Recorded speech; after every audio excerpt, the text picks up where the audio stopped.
and the not so perfect cinnamon sugar bagels. Here's the cinnamon sugar. These are gonna be messy. I've never done them this way.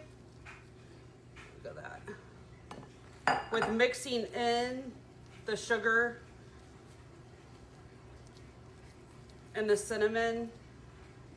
Usually I do it at the end, but I wanted to see if I could get the cinnamon sugar mixed in better. I think they're gonna be delicious, but they've been a mess. So I'm just dividing it into 6 pieces and flatten them out as good as you can.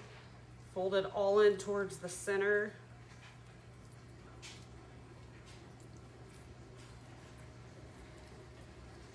And do some push and pulls. Ooh, these are messy. And then you're gonna do the exact same thing. Make a hole in the middle.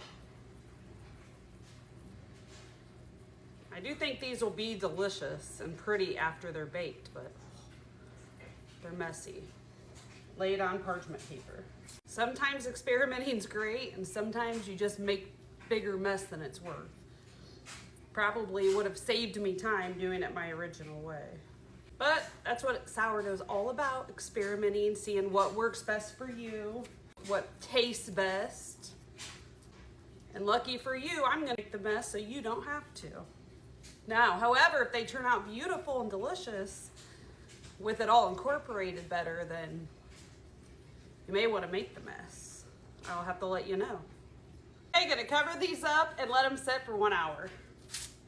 Thank goodness for that. That was a hot mess. The cinnamon sugar, I'm just gonna reinforce the holes and then drop them in. Okay, here are about the ugliest brown sugar cinnamon bagels you've ever seen, so we're gonna try to make them a little prettier.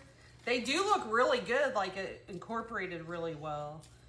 So I'm gonna actually top these, and I don't normally do this, just by adding a little brown sugar to the outside. Man, I'm sure I'm gonna get a lot of comments with recommendations on these, and I welcome that because mine always turn out delicious. I just keep trying to find an easier way to do it than having to sit and do all 12 of them with the brown sugar and the cinnamon. And then I'm just gonna sprinkle some cinnamon. Whoa, not that much.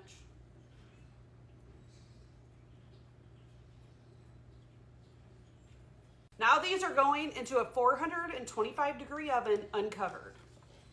I'll let you know for how long.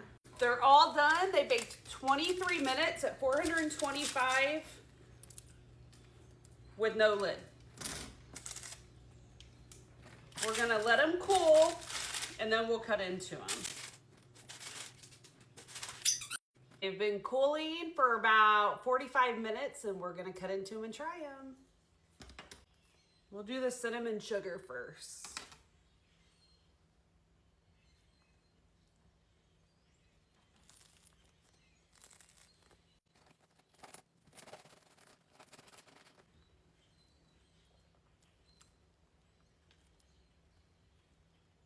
Oh yeah, they're pretty. See the swirls?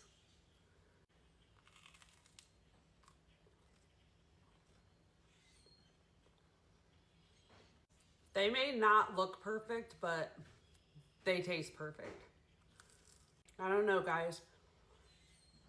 Those taste really good. I just got a jalapeno. Apple and fire.